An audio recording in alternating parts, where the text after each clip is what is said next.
When you spend half your life building a home on the edge of the countryside, the last thing you expect is for an HOA to swoop in and act like they own everything, including the road you poured your sweat and savings into. My family had been using that private gravel stretch for decades. It connected my land to the county highway, and it was never part of any subdivision plat, never filed under HOA jurisdiction. Yet one bright Monday morning, I woke to find fresh signs planted in the ground. Private road, HOA access only. It was the sort of arrogance you only see from people who think a clipboard gives them more power than a deed. I stood there, in disbelief, watching Karen, the self-proclaimed queen of the HOA board, to wreck two men in reflective vests, as if she were orchestrating a municipal takeover. My first instinct was anger, but anger wasn't enough. I knew I had to document everything. I pulled out my phone, recorded their smug little performance, and called my attorney right then and there. Karen spotted me from across the ditch and smirked like she had already won. "This is HOA maintained property now," she shouted, waving her arms. "You'll need to request written approval to use it. Written approval to drive on my own road." My great-grandfather laid down that gravel by hand, hauling loads with a mule cart before asphalt even touched this county. The deed, the surveys, the tax records, they all confirmed it was mine. Yet here I was, being told I needed permission to access what my family had always owned. My neighbors began whispering about it, half afraid of the HOA, half irritated at the thought of losing access to a shortcut we'd all used for years. By noon, Karen had already towed in a barricade and posted 2 orange cones, as though her word could erase a century of property rights. I didn't confront her in that moment, not because I was scared, but because I had something better in mind. HOA arrogance only works when you play their game. I had no intention of playing by their rules. If they wanted to steal my road without asking, I was going to make sure their theft came at a cost they'd never forget. The very next day, the HOA doubled down on their fantasy of ownership. Karen strutted around like she was mayor of the county, ordering a contractor to paint fresh yellow lines down the center of my gravel road, lines that made no sense on a stretch barely wide enough for 2 pickups to pass. She even installed a flimsy metal gate, padlocked it, and handed out keys only to HOA members. I watched from my porch, sipping coffee, as if I were watching children play dress-up in grown-up clothes. My attorney confirmed what I already knew. The HOA had no claim, no jurisdiction, no legal standing. But lawsuits take time, and Karen thrived on creating immediate chaos. By the weekend, she was sending violation notices to neighbors who dared to use the road without her permission.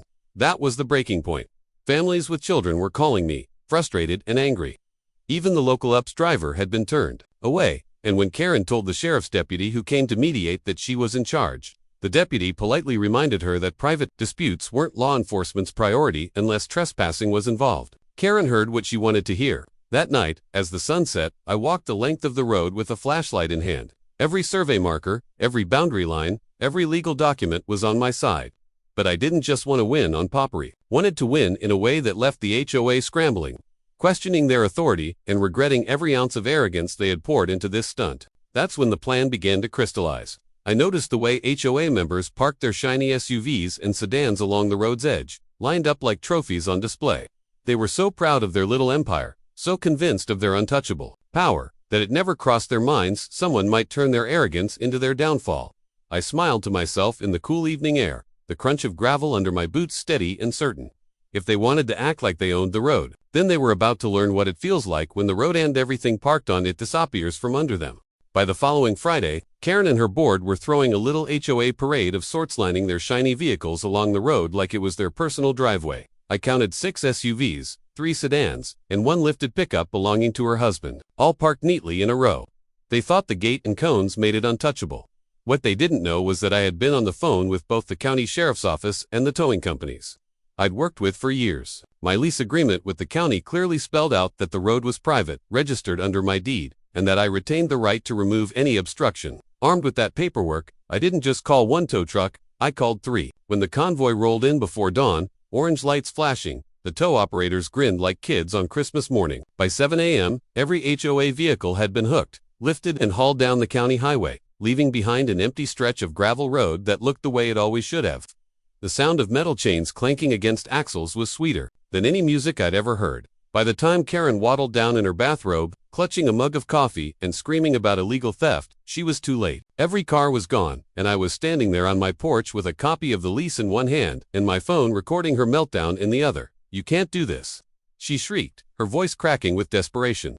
"This is HOA property." I calmly walked to the gate, snipped off their cheap padlock with bolt cutters, and tossed it into the ditch. "Wrong. I said. This is my property, and your cars are trespassing. The sheriff has the paperwork, and the impound yard has your keys. Enjoy the fees. The neighbors began to gather, some suppressing laughter, others openly cheering. For the first time, Karen's mask slipped. The smug arrogance drained from her face, replaced by a tight-lipped panic as she realized she wasn't the queen of anything. She was just another trespasser whose empire had been built on a lie. Asterisk, the chaos that followed was pure theater. By mid-morning, HOA board members were gathered in Karen's driveway like generals planning a counterattack. They screamed about lawsuits, threatened me with community fines, and even tried to block the sheriff from entering the subdivision when he arrived to confirm the tows had been legal. But the sheriff was no rookie head, been briefed in advance, had my deed in his hands, and was not about to get bullied by a suburban HOA committee. Watching Karen's face when he explained, in front of everyone, that the road was legally mine and that the HOA had no authority over it, was priceless. She sputtered like an overheated engine, demanding to speak to his supervisor, only for him to casually point to the badge on his chest and say, "Ma'am, I am the supervisor." That shut her up for maybe 5 seconds before she stormed off, red-faced, muttering about calling her lawyer.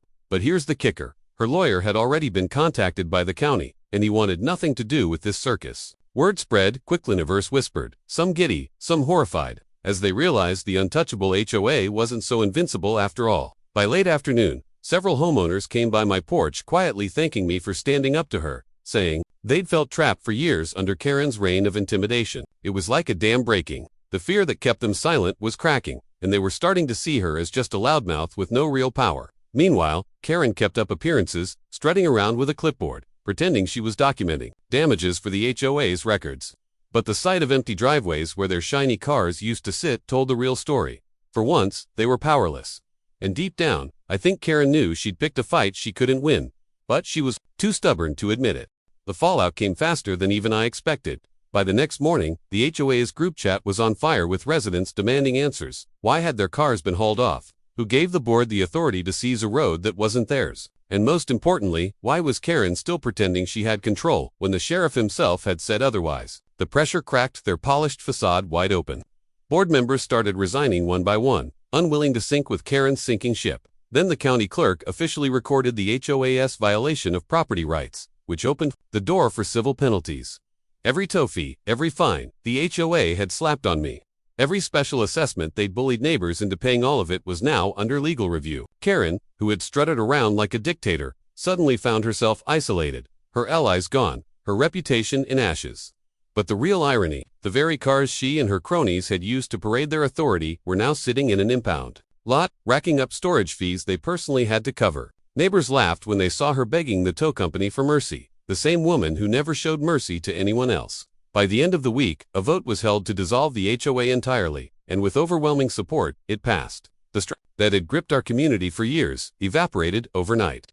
My road was back under my name where it belonged, my neighbors were finally free, and Karen, she had to walk to the bus stop every morning, glaring at me from across the street, but powerless to do anything about it. That was the sweetest revenge of all, not the cars, not the legal wins, but watching the so-called queen of the neighborhood stripped of her crown, forced to live under the very rules of humility she had spent a lifetime ignoring. And that's when I realized sometimes justice doesn't come with a gavel or a court order. Sometimes it comes in the sound of silence when a bully finally has nothing left to say.